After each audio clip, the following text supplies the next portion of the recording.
Hi again, everybody, and welcome to the onpoli podcast. I'm Steve Paikin. And I'm John Michael McGrath. Today on the pod, Trump and his tariffs. Canadian-American relations may have just hit their worst since the War of 1812.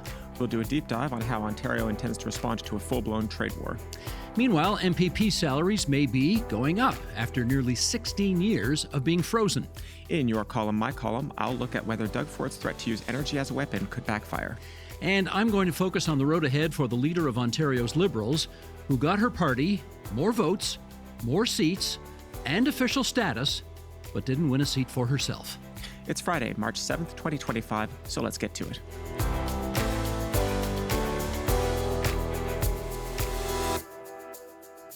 Partner, little sugar for starters Back there? at it. Back at it indeed.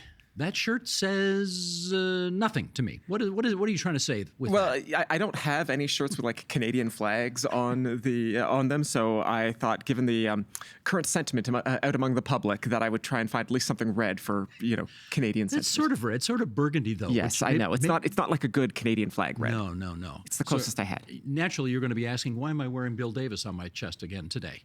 I mean, I just assumed that's your Friday shirt.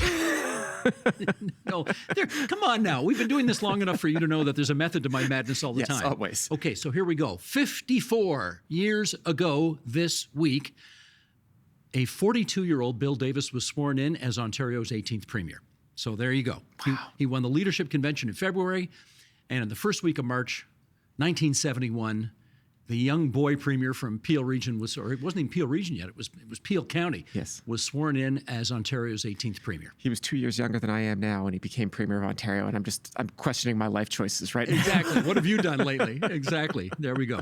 Well, before we get into the podcast, we need to put a few corrections on the record because we were talking last week about whether any major party leaders had ever run against each other in one riding in one election. And somebody wrote in saying, yeah, I think the former PC leader John Tory and the former Green leader Mike Schreiner ran against each other in a by-election in 2009. Turns out that was not the case. And you're going to ask me, how do you know that, Steve? How do you know that, Steve? Well, I know that because Mike Schreiner wrote us and said so. Here we go. Mike Schreiner writes saying, I am listening to the onpoli podcast. I was not leader in the 2009 by-election. It was my run in that by-election that led to people asking me to run for election as leader. The by-election was in January, and I became leader later that year in November. All the best. Mike, P.S., love the podcast. There we go. Always nice to hear from listeners, but it is. Yeah, yes. Particularly there. One other correction on my part. I had mentioned Patrice Barnes, the former MPP for Ajax, who lost her seat last week. I had said she was in cabinet. She was not, although she did serve as a deputy speaker in the legislature. Bit of a brain glitch there on my part. I do apologize for the error. I blame insufficient sleep and caffeine. Well, the sleep I don't know about, but have you got some caffeine going in the mug today? No, just water in this today. Okay, all right. Now, one other note here that we found curiously intriguing and nerdy, so we, of course, need to put that on the record. Somebody named Greg Heal, Heal, emailed us to say, last Thursday was potentially the first time ever that some Ontarians could vote for both the next prime minister and the next premier on the same day. Yes. And here's the explanation. If you lived in the riding of Etobicoke North and you voted in the Liberal leadership race, you could vote for the next prime minister, because whoever wins that Liberal leadership race on Sunday is going to be the next prime minister. And you could also vote for Doug Ford as your local MPP and obviously as the next premier, both on the same day. And I got to believe that's unprecedented. I have to wonder, I mean, yes, that's possible. I have to wonder if there is, in fact, a resident of Etobicoke North who both voted for the leader of the Liberal Party and then voted for Doug Ford in his riding. Not impossible. It's not impossible. And if that person, on a third point, also happens to be an onpoli listener and is willing to share their voting history with us, I'd love to hear from them. We'd love to meet them. Well, let's face it. I mean, Ontarians for a very long time put Liberals federally and Conservatives provincially. That is a well-known, tried, tested, and true voting pattern. So I suspect there is somebody out there among the few thousand burghers of Etobicoke North who might have done that very thing. Anyway, with that, we're off to issue one. On Tuesday, Donald Trump announced sweeping tariffs against Canada, Mexico, and China. In response, Canada has announced its own tariffs on $150 billion worth of American goods And Doug Ford weighed in with retaliatory measures as well. Here's the Premier earlier this week.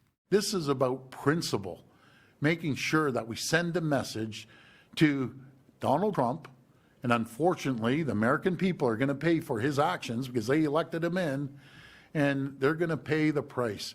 And I want to inflict as much pain as we possibly can until we get to a deal of the USMCA.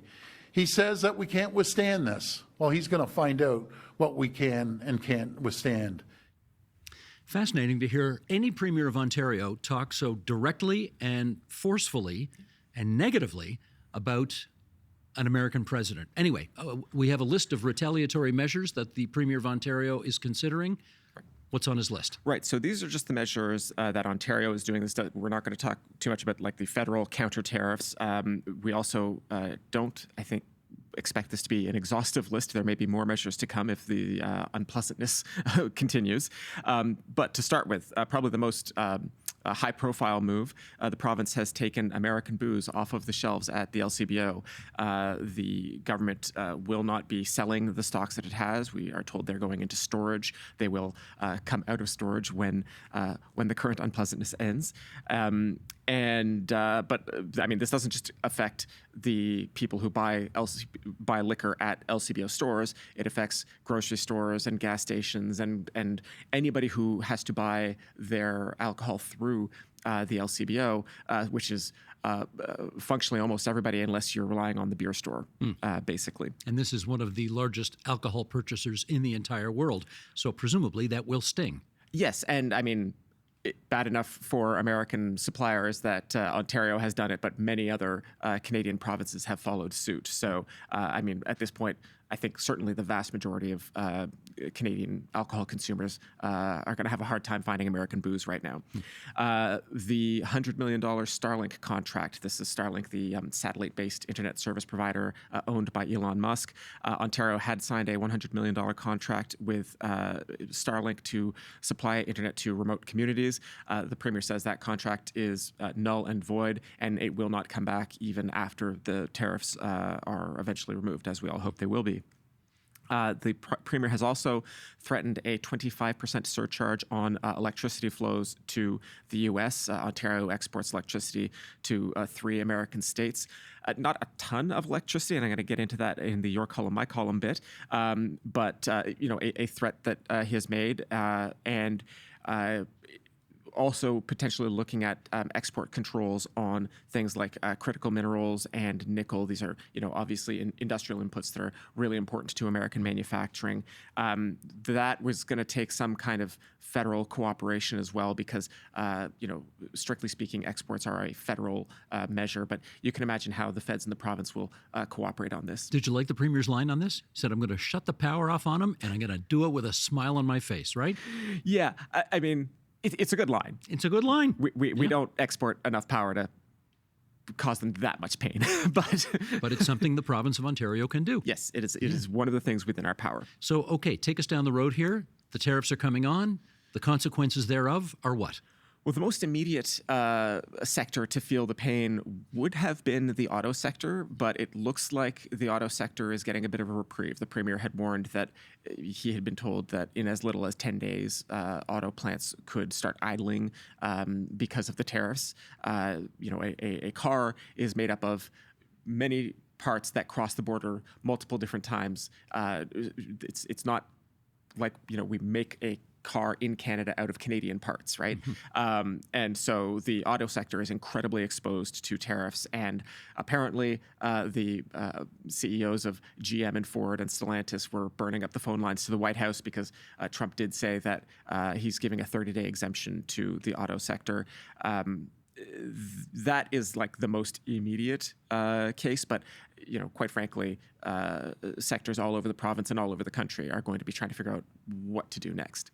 There were moments in the Premier's speech earlier this week where you can tell he is completely disgusted with Donald Trump. And this is, and we've talked about this before, this is really a hard thing for Doug Ford to do because, I mean, as he was caught on the hot mic during the election campaign, he wants to like Donald Trump. They are both disruptive, populist politicians, sort of conservative sometimes. Yes.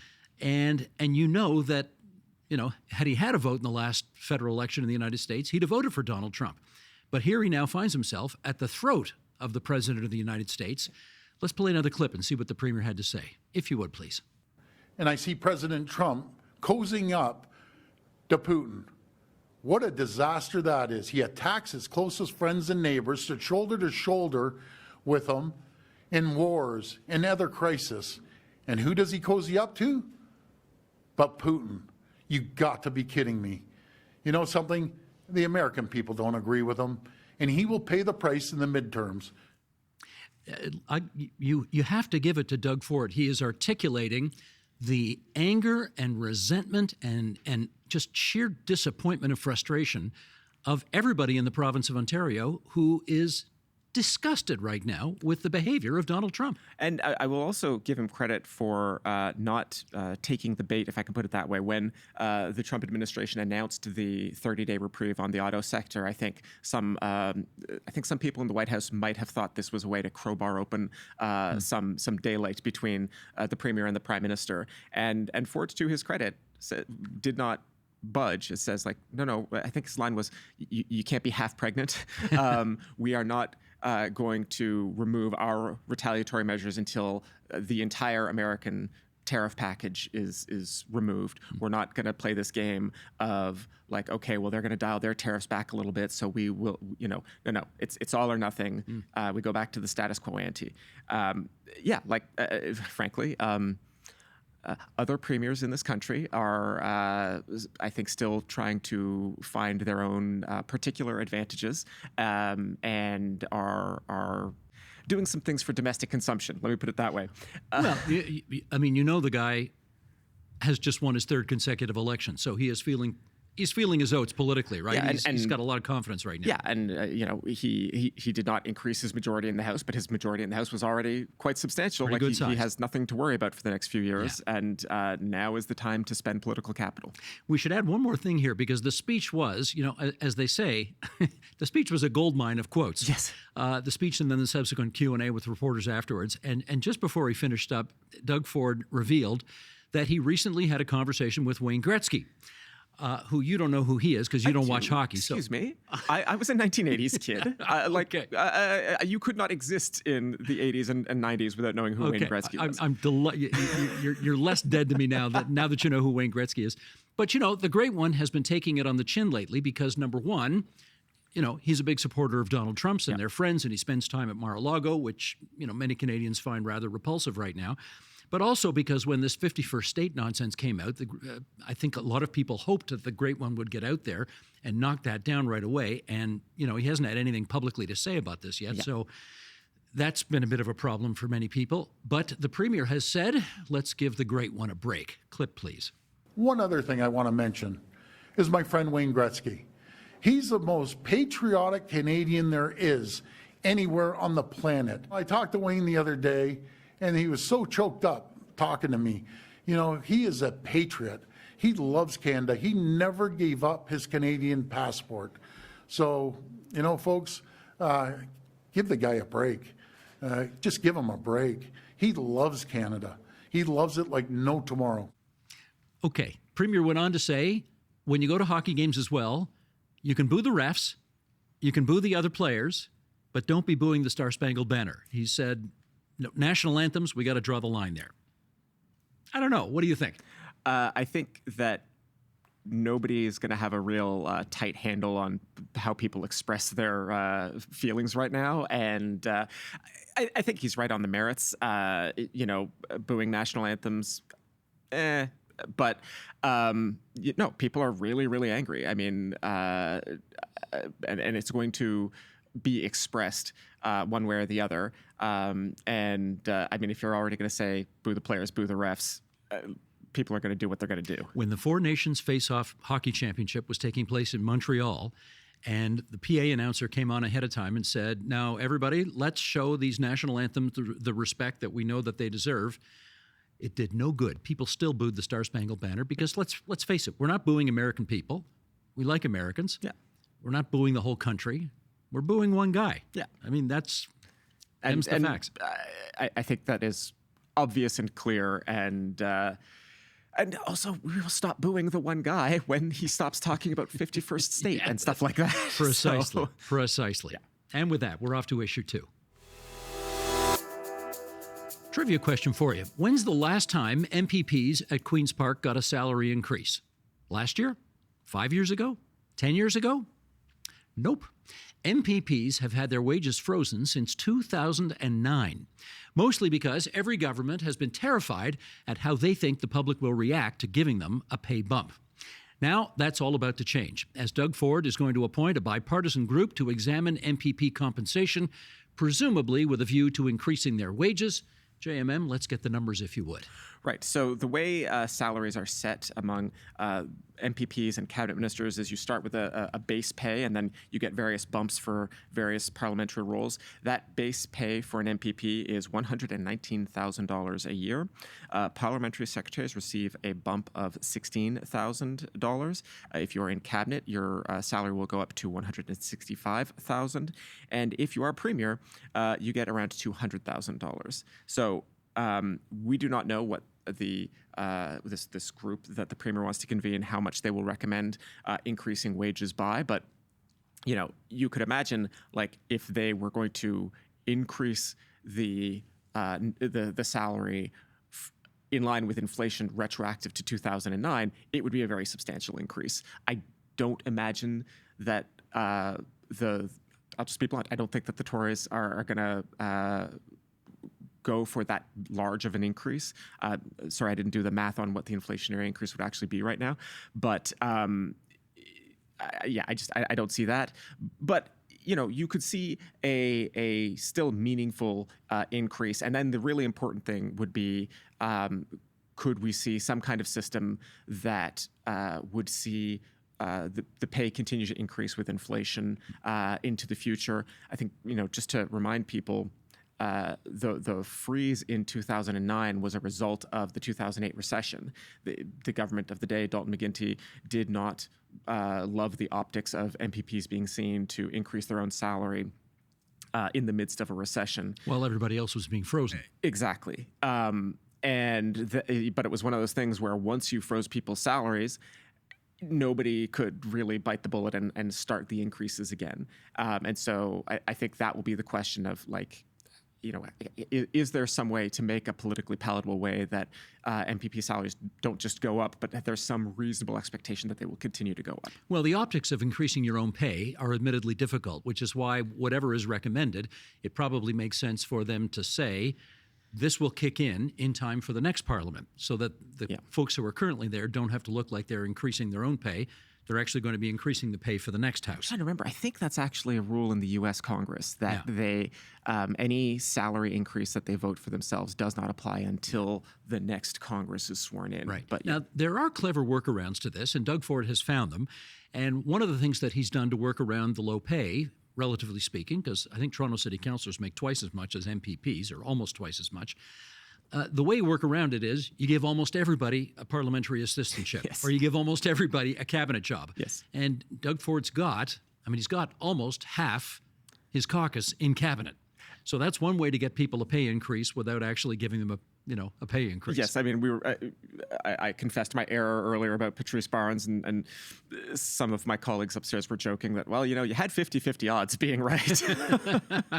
Now, why is this happening? I mean, one of the reasons that it's happening is that they are discovering the people who have to go out there and try and recruit people to run for office. Yeah. I hear all the time they're saying once people find out what the job pays, they are really not interested. And, in many cases, I think of Peter Bethlen-Falvey, for example. Peter Bethlen-Falvey probably took a 90% pay cut in order to run for public life. Yeah. Okay, most people are not taking a 90% cut, but a lot of people are taking substantial cuts. You're not just going to be blunt again, you're not looking for candidates among a pool of people who make the median national income, right? You are generally looking for professionals of some kind, whether those are doctors or lawyers or bankers or whoever. Like that makes up a big chunk of the talent pool you are looking for when you're recruiting candidates. Or teachers, for that matter. Teachers who are paid more than MPPs. Police. And police. The fact is, every now and then you get a really sad story, and we saw one of those earlier this year with a guy named Lorenzo Berardinetti, who was a Scarborough MPP back in the McGuinty years, and he ended up broke and homeless, and a very, very sad case. And what percentage, for example, what percentage of people do you think believe that MPPs still have pensions? I would believe that despite our best efforts to educate them to the contrary, I bet you more than 50% of people still believe that MPPs have pensions. Can I tell you, I mean, again, we have no empirical evidence to base this on. I bet you it's more like 90%. And I say that because my best focus group are the guys I play hockey with. And the guys I play hockey with, they're fairly up on issues, but they don't follow the nuances of things maybe the way we do. I'm not sure a month goes by where one of my hockey buddies doesn't say, "Oh, those buggers at Queen's Park, I hope they, choke on their fat pensions." And that's usually when I come in and remind everybody, guys, they haven't had pensions since Mike Harris got rid of them since the 1990s. Yeah. So anyway. This is why everybody loves to have pet ants as friends. That's it. And with that, we're on to my column. What do we call that again? Your column, my Your column, my column. There we go. I'll get the name right. Time now for our regular feature, which is called Your Column, My Column, in which JMM and I reminisce about the stuff we wrote for TVO.org over the past week. What do you want to bring our attention to?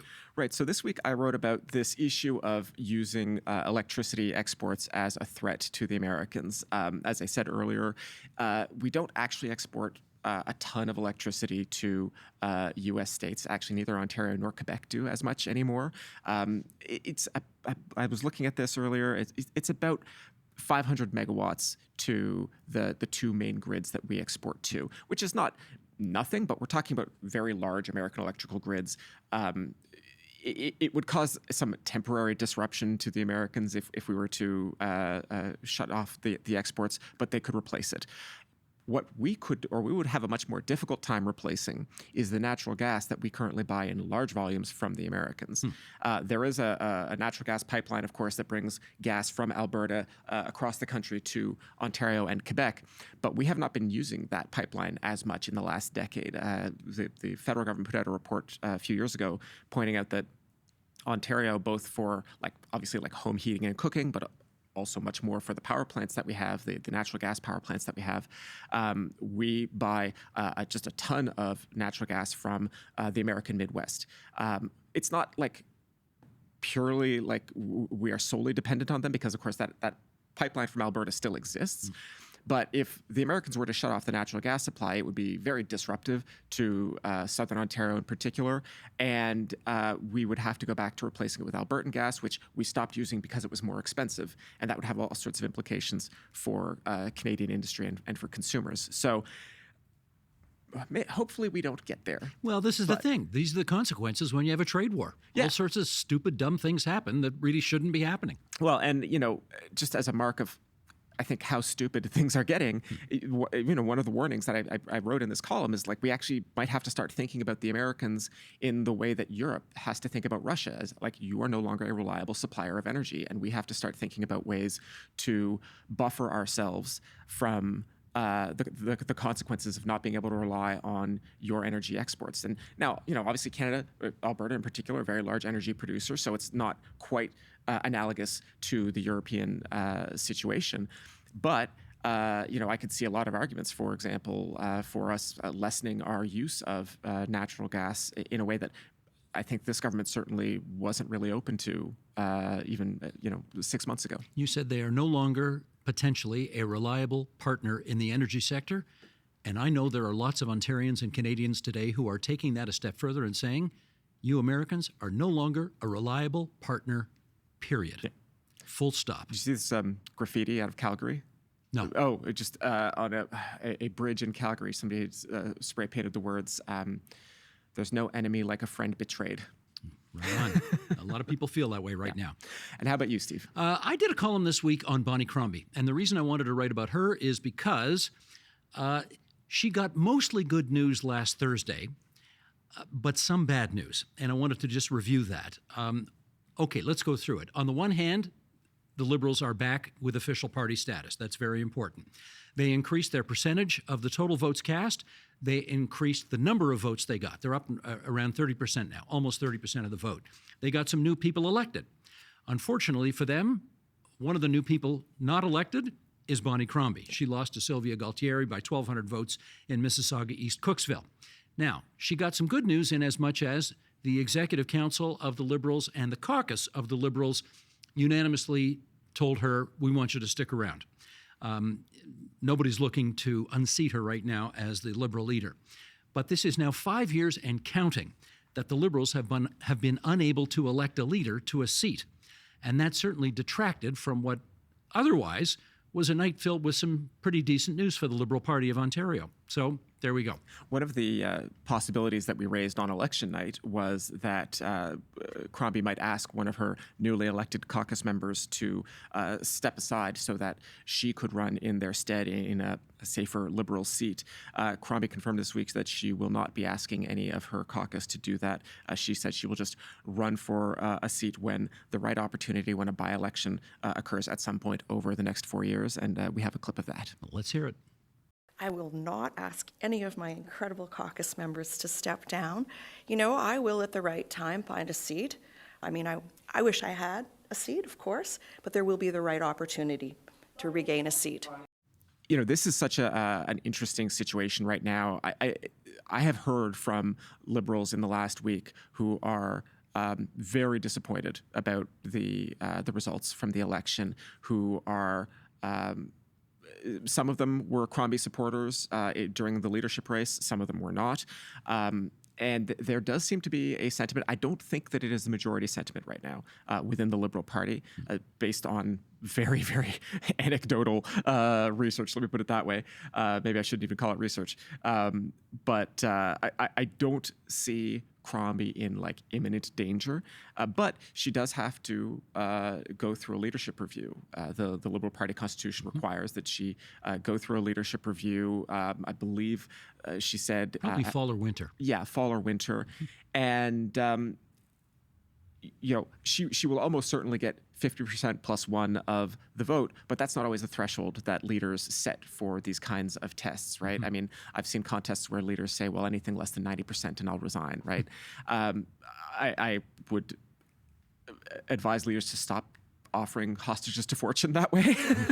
But it will be interesting to see how this proceeds over the next year, because, of course, you know, at the moment, I don't think Crombie is in much danger.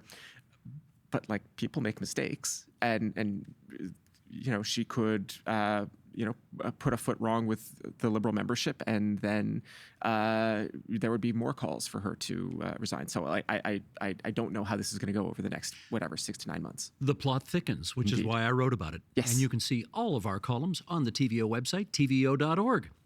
Now, with that, let's go to the mailbag. We always love hearing from you at onpolitics@tvo.org. JMM, start us off this week. Right. We have a question about Bonnie Crombie from listener Joe Boissonneau in Ottawa, who writes, "Hi, Steve and JMN.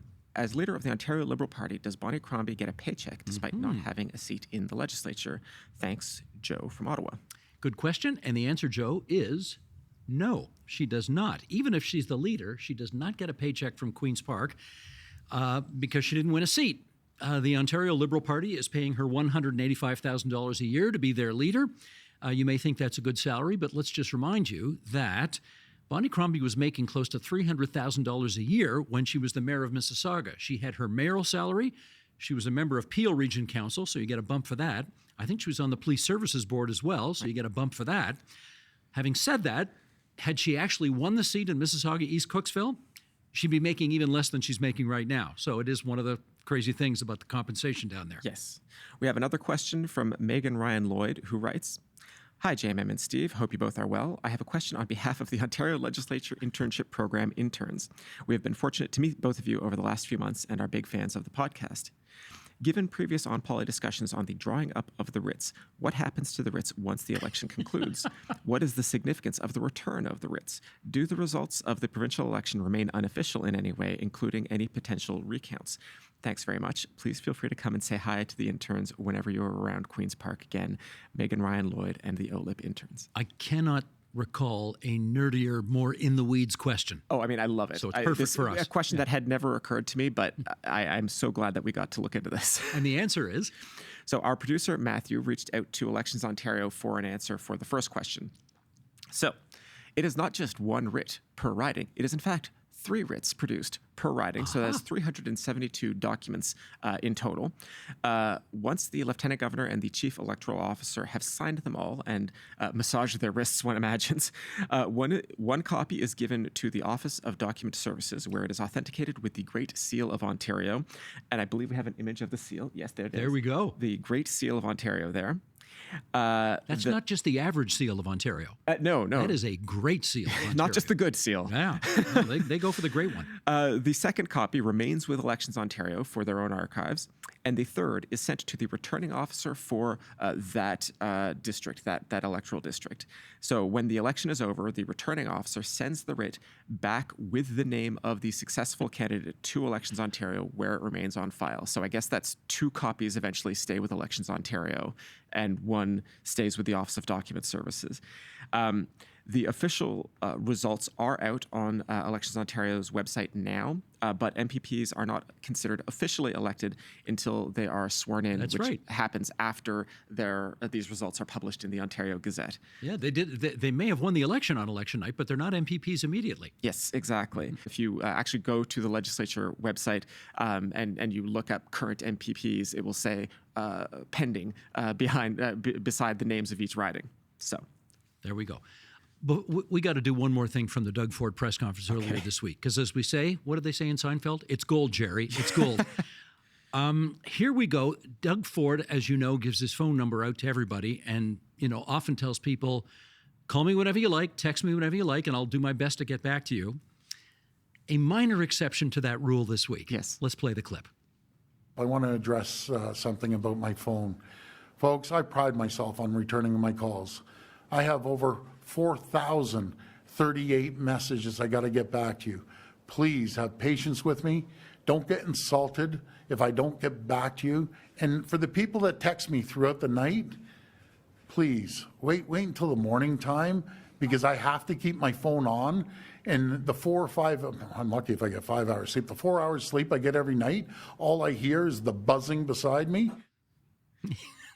Okay, so have some sympathy for the poor guy, right? Yeah, no, I have unread emails in my inbox, and I'm sympathetic to the Premier. Like, give the guy a moment's rest. Do you keep your phone on overnight beside your bed?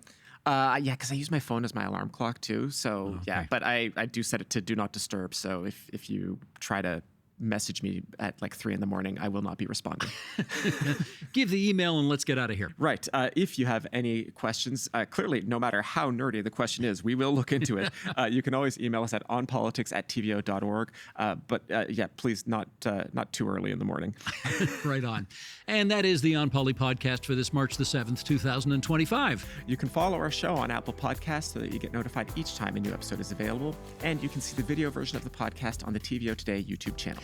Any feedback you have, we're always happy to hear it, good, bad, or indifferent. Write us an email at onpolitics@tvo.org. Be sure to include your first and last name and where you're located. This week's episode was produced and edited by Matthew O'Mara, video editing by Colin Kish. Production support from Jonathan Hallowell and TVO's Digital Media Services team.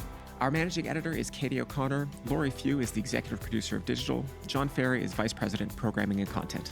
As always, we'd like to finish off by thanking our studio crew for making the video version of our podcast look so darn good. So thanks, guys. And until next Friday, bye-bye. Bye-bye, everyone.